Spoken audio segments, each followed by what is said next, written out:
get that email or the phone call from the recruiter saying, hey, I got good news. Now we want to extend you a job offer. You get excited, let's go.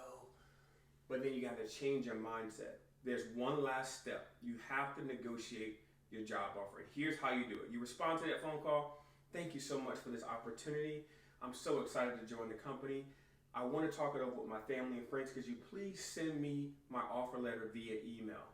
Why email? Email is king because you can craft a very well written counter email to that initial job offer. And you always want to do that before you accept the job offer.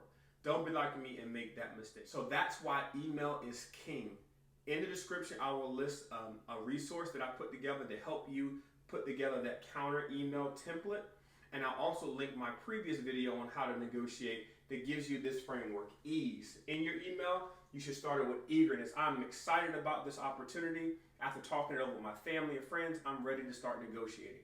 Analysis. I've gone to Glassdoor.com, Indeed.com, Salary.com, and based on my research, this role has a salary between $70,000 and $85,000.